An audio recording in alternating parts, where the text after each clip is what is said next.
ऊपर दिया हुआ है कि एनोड की तरफ मूव करता है। कहाँ पे दिया हुआ? एनोड तो नेगेटिव चार्ज होता है ना, और डीएनए भी नेगेटिव चार्ज होता है, नेगेटिव की तरफ एक क्यों मूव सेकेंड एक करता सेकेंड है? एक सेकेंड। एनोड नेगेटिव होता है, पॉजिटिव होता है, डिपेंड करता है वो बैटरी है और या वो क्या बोलते हैं वहाँ पे इलेक्ट्रोलिसिस हो रहा है। तो इफ़ यू रिमेंबर ये इलेक्ट्रोलिसिस हो रहा है, इलेक्ट्रोलिसिस के अंदर एनोड पॉजिटिव होता है।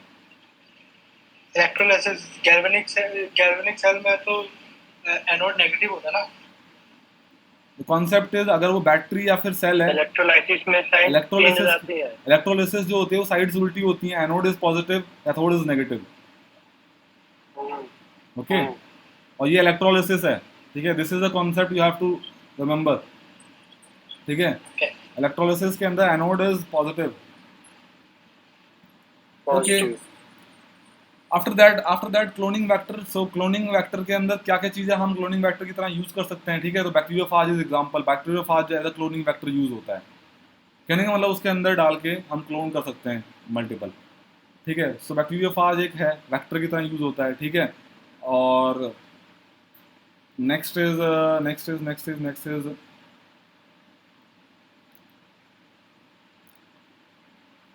नथिंग।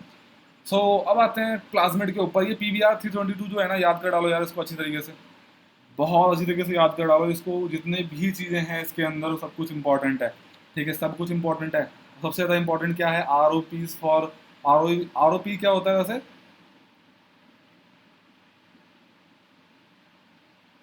प्रोटीन कोडिंग करता है हाँ, किसके लिए? प्लाज्मिड रिलीज में, हाँ, तो कौन सी रेप्लिकेशन। कौन सी कौन सी protein?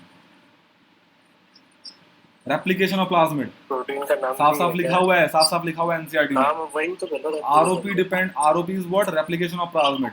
What is ORI? Origin of replication. Original. ठीक है, ये जितने भी ये साइट्स हैं तुम्हें सारी याद होनी चाहिए। आई थिंक सबसे इंपॉर्टेंट जो है वो इको आर, तुम्हें ये याद होना चाहिए कि इको R1, कैल 1 और हिंद 3, इन तीनों की जो रेस्ट्रिक्शन साइट है वो सेम है काटने वाली। और तुम्हें ये याद होना चाहिए कि जो ये PVU1 PST1 है, उन दोनों की जो साइट है रेस्ट्रिक्शन साइट वो सेम है, और वो कौन सी है? एम्पिसिलिन रेजिस्टेंट की। तुम्हें ये याद होना चाहिए कि BAM H1 और SAL1 की जो रेस्ट्रिक्शन साइट है वो सेम है, और वो कौन सी साइट है? टेट्रासाइक्लिन रेजिस्टेंट वाले जीन की। समझ में आई बात? तो फॉर एग्जांपल अगर तुम BAM H1 से ट्रीट करते हो इसको, तो BAM H1 से जैसे तुम ट्रीट करोगे तो BAM H1 वाला जो रेस्ट्रिक्शन एंजाइम होगा वो उसको काट देगा यहाँ से। काटने की वजह से टेट्रासाइक्लिन का रेजिस्टेंस वाला जीन खत्म हो जाएगा। समझ लो ये बात?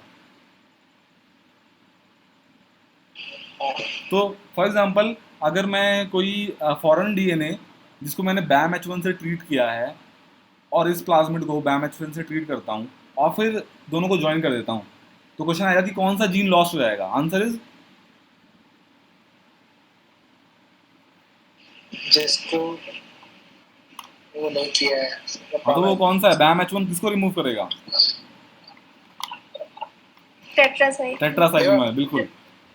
BAM H1 जो है वो टेट्रासाइक्लिन वाले जीन पे प्रेजेंट है, उसकी रेस्ट्रिक्शन साइट। ठीक है, तुमने फॉरेन डीएनए को BAM H1 से ट्रीट किया और फिर इसको BAM H1 से ट्रीट किया और फिर दोनों को लाइगेज से ज्वाइन करवा दिया, तो कौन सा जीन लॉस हो जाएगा?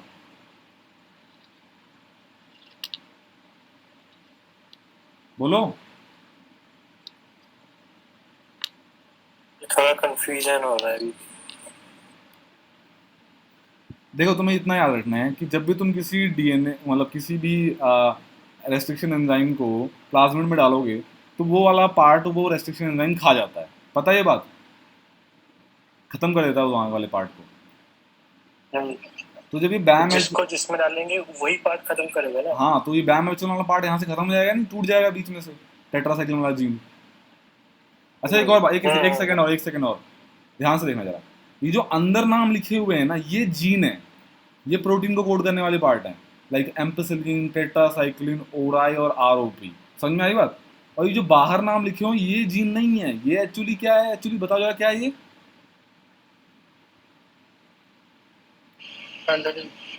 वो क्या होता है?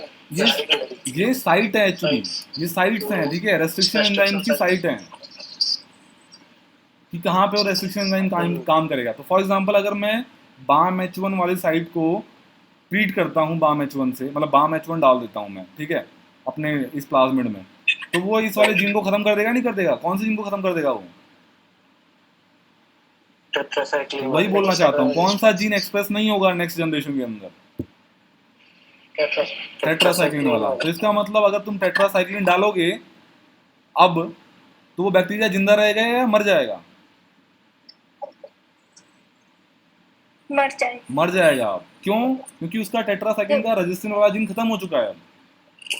खत्म हो चुका है। समझ में आई बात? हाँ या ना बोलो। हाँ। हाँ तो अब मैं अगला क्वेश्चन बोलता हूँ। फॉर एग्जाम्पल अगर मैं एक रेस्ट्रिक्शन एंजाइम डालता हूँ PVU1, ठीक है, और उसको डालने के बाद मैं बैक्टीरिया को ग्रो करता हूँ, दो डिफरेंट बैक्टीरियाज हैं जिनको दोनों को मैंने सेम PVU1 से ट्रीट किया, और फिर उनको मैंने दोनों को, एक को मैंने एम्पेसिलिन वाले मीडिया में डाल दिया, एक को मैंने टेट्रासाइक्लिन वाले मीडिया में डाल दिया, ठीक है, तो कौन दोनों में से कौन सा बैक्टीरिया जिंदा रहेगा?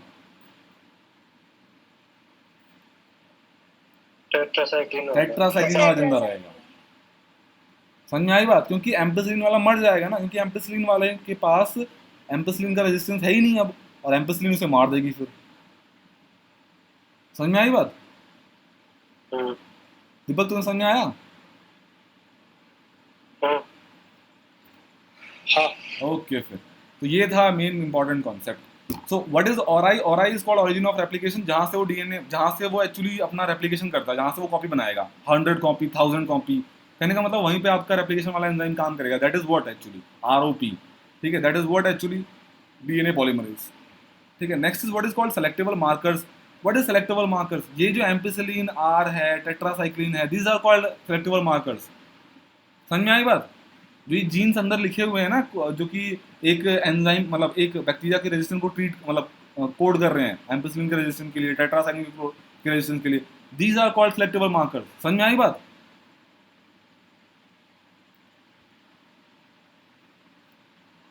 तो PBR 322 के अंदर कितने सेलेक्टेबल मार्कर्स हैं?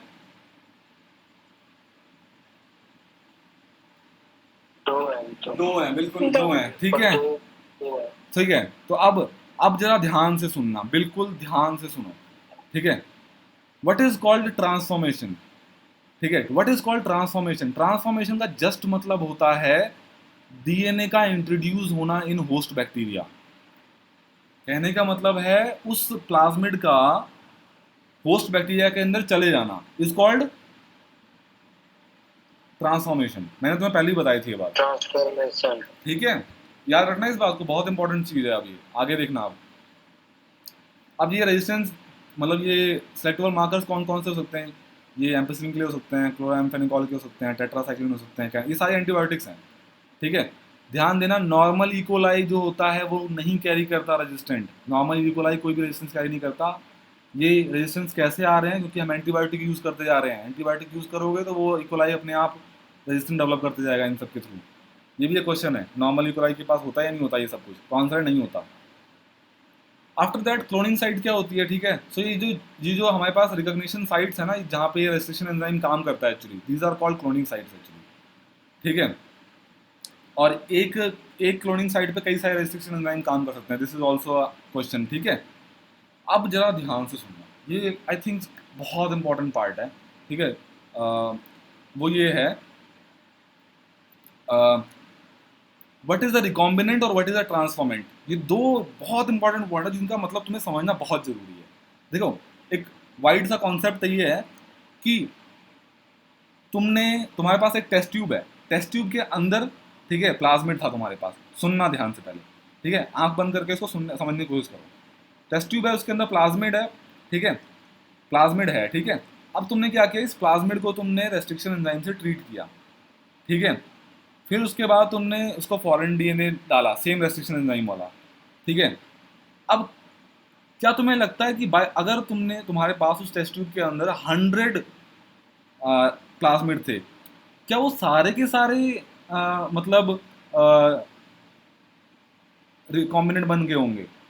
क्या वो सारे सारे हाइब्रिड बन गए होंगे? मतलब कहने का मतलब ये है, क्या सारे के सारे वो फॉरेन डीएनए को एक्सेप्ट कर चुके होंगे अपने अंदर?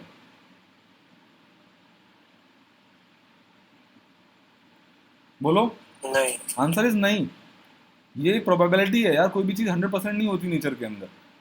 तो मे बी 80% के साथ ऐसा हुआ हो, 20% जो है वो बिना मतलब सिर्फ और सिर्फ प्लाज्मिड ही, मतलब उसके अंदर हमारा ओरिजिनल प्लाज्मिड ही रह गया हो, उस पर एंजाइम काम ही ना कर पाया हो। तो ये भी एक सोचने वाली बात होती है कि ऐसी पॉसिबिलिटी भी है कि आपका हाइब्रिड वाला जो प्लाज्मिड है वो बना ही ना हो। ठीक है, आपने सब कुछ कर दिया लेकिन तब भी हाइब्रिड वाला प्लाज्मिड बना ही ना हो, तो ऐसा पॉसिबिलिटी भी है। तो बस मैं तुम्हारे दिमाग में एक कॉन्सेप्ट डालना चाहता था। अब सुनो, ट्रांसफॉर्मेशन क्या होता है? ट्रांसफॉर्मेशन का मतलब है बैक्टीरिया ने प्लाज्मिड एक्सेप्ट कर लिया, दिस इज कॉल्ड ट्रांसफॉर्मेशन। अब वो प्लाज्मिड हाइब्रिड वाला है या सिर्फ और सिर्फ बिना हाइब्रिड वाला है, वो क्वेश्चन मार्क है। ठीक है ना?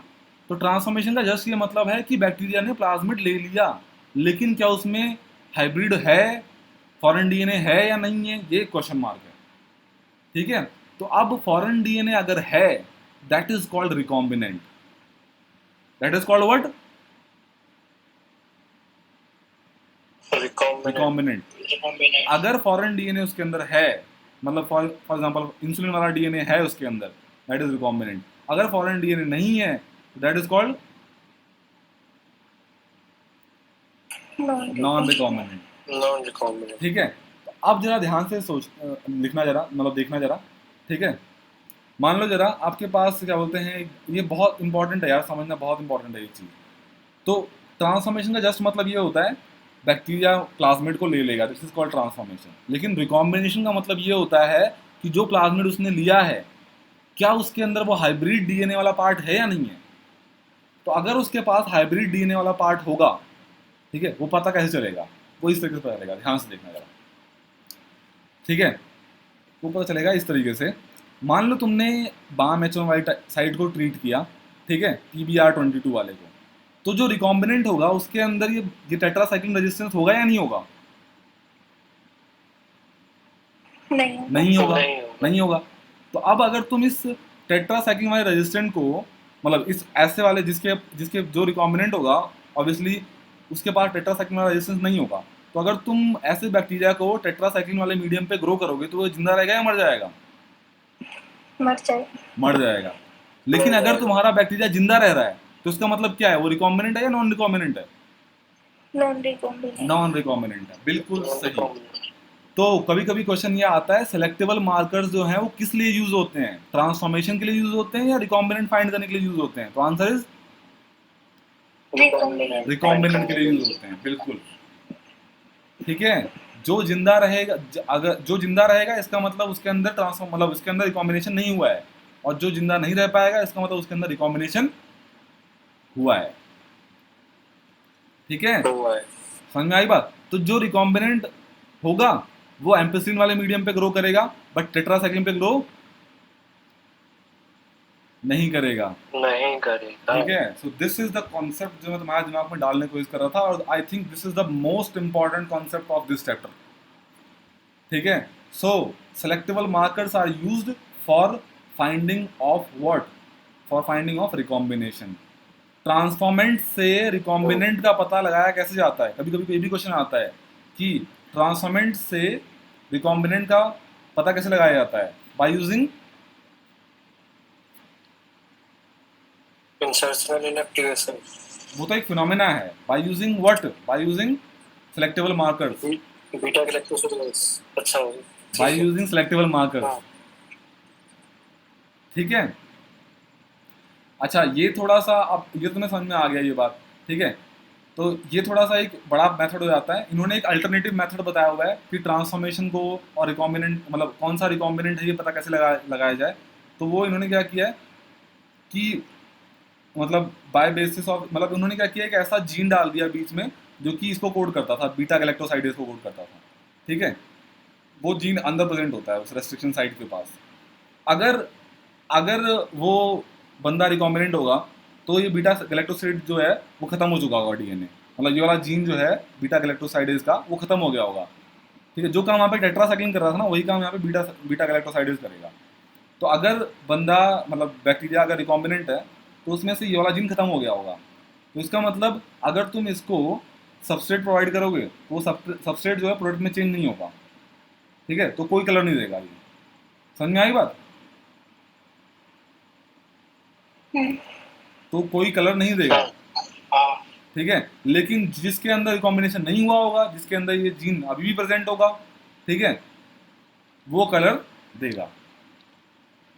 ठीक है, अगेन वही सेम कॉन्सेप्ट है, वही टेट्रासाइक्लिन वाला, कि जो बीटा गैलेक्टोसाइड वाला जीन होगा उसका वही BAM H1 के साथ उसका कॉम्बिनेशन होगा। जैसे ही तुम BAM H1 से ट्रीट करोगे, बीटा गैलेक्टोसाइड अपने आप लॉस हो जाएगा। जिसके अंदर नहीं लॉस हुआ है, ठीक है, इसका मतलब उसमें रिकॉम्बिनेशन नहीं हुआ है, तो उसके अंदर ये काम करेगा एंजाइम। कहने का मतलब ये एंजाइम बनेगा और उसको सबस्ट्रेट को कलर में चेंज कर देगा। जिसके अंदर ये एंजाइम लॉस्ट हो गया है, इसका मतलब वो रिकॉम्बिनेंट है, उसके अंदर कलर प्रोड्यूस ही नहीं होगा। सिंपल, समझ में आई बात? This is called insertional inactivation. Obviously बात है, अगर तुमने इस BAM H1 से ट्रीट किया है और वो काम सही हो गया है, तो ये अपने आप जीन हट जाएगा।